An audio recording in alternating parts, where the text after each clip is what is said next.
আসসালামু আলাইকুম রহমতুল্লাহি বারাকাতু।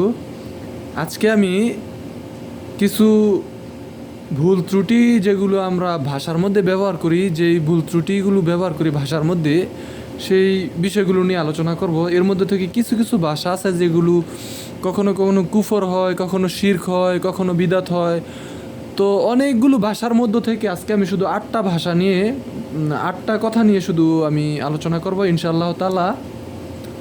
তো প্রথমত শুরু করি এটা দিয়েই যে আমরা অনেকে যখন কারোর সাথে কথা বলি যে ভাই কেমন আছেন, তখন কি বলি যে এই তো আছি, মই মুরব্বির দোয়ায় ভালো আছি, অথবা বাবা মার দোয়ায় ভালো আছি। নাউজুবিল্লাহ মিন জালিক। এটা আল্লাহর সাথে চরম নাফরমানি করা হয়। কিভাবে আল্লাহর সাথে চরম নাফরমানি করা হয়? এভাবে যে আসলে আল্লাহ আপনাকে ভালো রাখছে সম্পূর্ণ আল্লাহর নিজের ইচ্ছায়, আল্লাহর নিজের দয়ায়, আল্লাহর নিজের রহমতে। যদি আপনার জন্য দুনিয়ার কোনো ব্যক্তি দোয়া নাও করে, তবুও সেটা আল্লাহ চাইলে আল্লাহ নিজের ইচ্ছা আপনাকে ভালো রাখবে। আর সেই ক্ষেত্রে আমরা আল্লাহর প্রশংসা আগে না করে কি করতেছি যে মই মুরব্বির দোয়ায় ভালো আছি, অথচ আমরা জানিও না যে কোন মুরব্বি আমার জন্য দোয়া করলো। অথবা যদি কোনো কেউ দোয়া করেও থাকে, তার দোয়াটা কি আদৌ আল্লাহর কাছে কবুল হয়েছে কিনা সেটা আমরা জানিও না।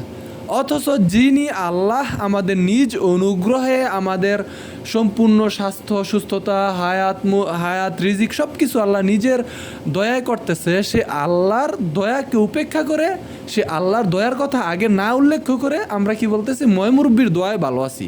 এই কথাটা শিরক। ঠিক আছে?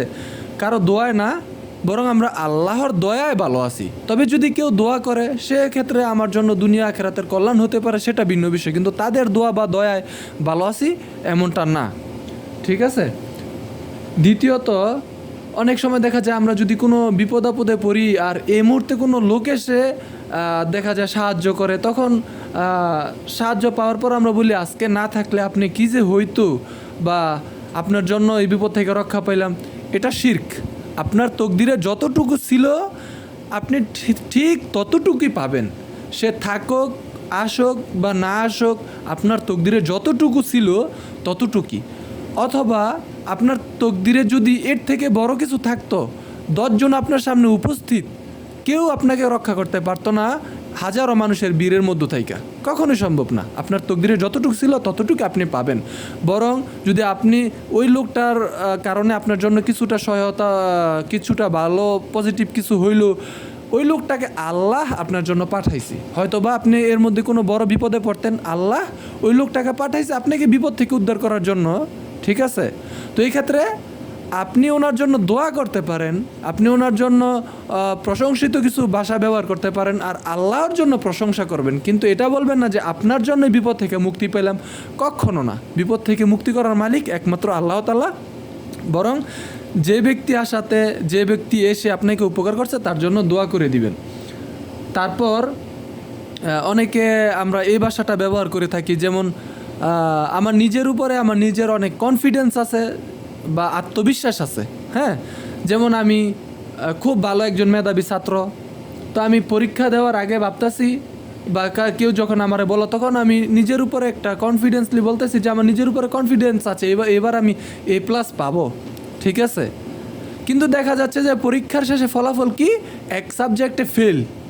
এই যে নিজের উপরে কনফিডেন্স বা আত্মবিশ্বাস, এটা হচ্ছে শিরকি কথাবার্তা। ঠিক আছে? নিজের উপরে কনফিডেন্স দিয়া কেউ কখনো কিছুই করতে পারে না।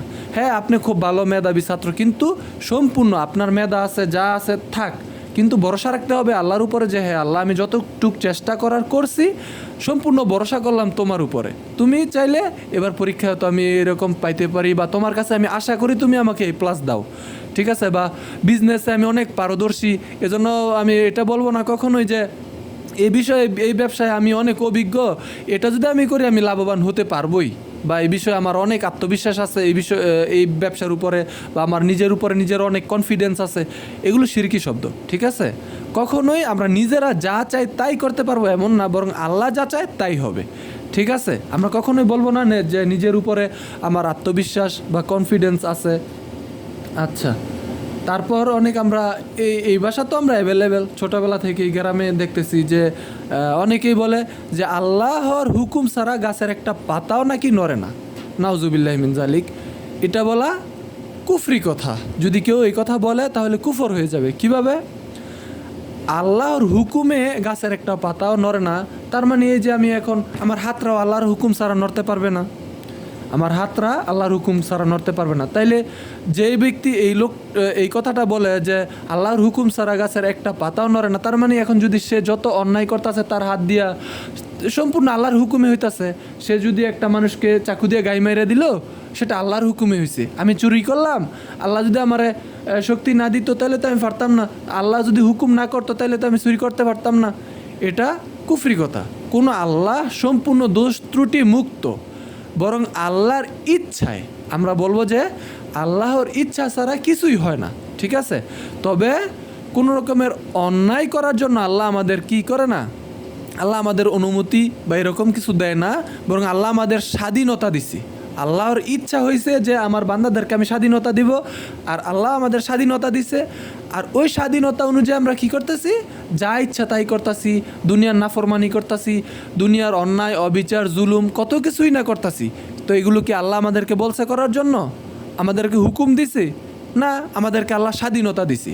এখন যদি বলি যে আল্লাহর হুকুম ছাড়া গাছের একটা পাতাও নড়ে না, তার মানে আমাদের পাপ অন্যায় অবিচার সব আল্লাহর হুকুমে হইতেছে, ঠিক আছে?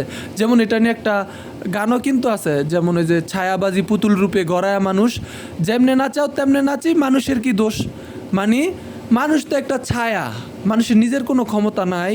পুতুল রূপে গড়ায়া মানুষ, মানে পুতুল, মানুষ একটা মূর্তি, যেমনে নাচাও তেমনে নাচে, মানুষের কি দোষ? মানে আল্লাহ যদি অন্যায় করায়, আল্লাহ অন্যায় করাইতেছে, আল্লাহ ভালো কাজ করাইতেছে, সব আল্লাহ করাইতেছে, মানে মানুষের কি দোষ? মানুষের কোনো দোষ নাই, মানুষ নিষ্পাপ, সব কিছু আল্লাহ করাইতেছে, সব দোষ আল্লাহর, নাউজুবিল্লাহ। তারপর আবার কি বলতেছে? হাকিম হইয়া হুকুম করো, পুলিশ হইয়া ধরো, সর্প হইয়া দংশন করো, ওঝা হইয়া যারো, নাউজুবিল্লাহ। মানে আল্লাহ অন্যায় করাইতেছে, হাকিম হয়ে হুকুম করাইতেছে, আবার আল্লাহ পুলিশ হইয়া ধরতেছে। এগুলো কুফরি কথা, অবশ্যই এগুলো আমাদের পরিত্যাগ করতে হবে ইনশাআল্লাহ তাআলা। এই ভাষাগুলো ব্যবহার করা যাবে না। তারপর আবার আমরা অনেকে এই ভাষাটা বলি, যেমন কিছুদিন আগে আমাকে একজন বলছিল ওনার স্ত্রী খুব অসুস্থ, তো ওনার সাথে যখন আমি যোগাযোগ করি উনি বলতেছিল যে অনেক দিন যাবত অসুস্থ, হসপিটালে আছে।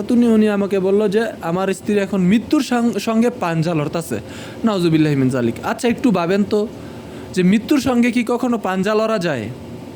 পাঞ্জা লড়ার মানে কি? যে মৃত্যু চাইতেছে আমাকে নিয়ে যাইতে, কিন্তু আমি না, নিতে দেব না, করতে দেব না।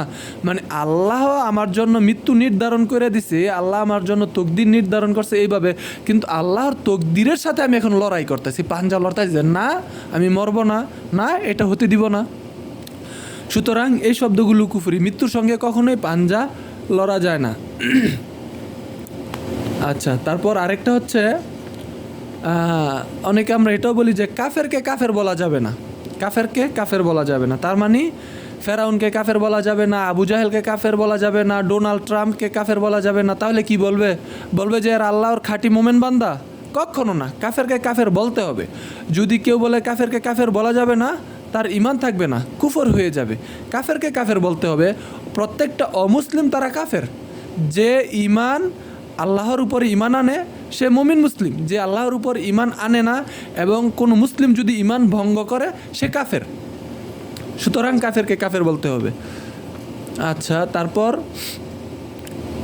অনেকে এই ভাষাটাও আমরা বলি, যেমন ছোটোবেলায় এটা আমিও দেখতাম যখন আমার আম্মা অসুস্থ ছিল, তখন যাই হোক এরকম অনেকেই বলে, যদি কোনো ব্যক্তি খুব অনেক দিন যাবৎ অসুস্থ আছে বা কন্টিনিউ তার ঔষধ খেয়েই যেতে হচ্ছে, তখন যদি তাকে কেউ জিজ্ঞেস করে ভাই কেমন আছেন বা কী অবস্থা, তখন অনেকে এই কথা বলে, এই তো ভাই ঔষধের উপরে বেঁচে আছি, নাউজুবিল্লাহ। মানে ঔষধের উপরে বেঁচে আছে, মানে সে ঔষধের উপরে বেঁচে আছে, মানে ঔষধ তার এখন রক্ষা কবচ। আচ্ছা, কোনো ব্যক্তি যদি ঔষধ না খায়, সে চরম অসুস্থ, ঔষধ না খায়, সে এখনই মারা যাবে? অসম্ভব। তার হায়াত আল্লাহ যতক্ষণ রাখছে সে ততক্ষণই বেঁচে থাকবে, ওষুধ খাক বা না খাক, ঠিক আছে? এখন আমরা ভাবতে পারি যে হ্যাঁ না খেলে মারা যাবে, কিন্তু না, আল্লাহ যার মৃত্যু যতক্ষণ পর্যন্ত না লিখছে সে মরবে না, ঠিক আছে? সুতরাং আমরা কখনো এটা বলবো না যে ঔষধের উপরে বেঁচে আছি, এটাও একটি শিরকি শব্দ। আশা করি আজকে যে বিষয়গুলো তুলে ধরলাম সবাই এই বিষয়গুলো মেনে চলবেন ইনশাআল্লাহ তাআলা। আল্লাহ তাআলা আমাদের প্রত্যেকের ঈমান আমলের হেফাজত করুক। আসসালামু আলাইকুম ওয়া রাহমাতুল্লাহি ওয়া বারাকাতুহু।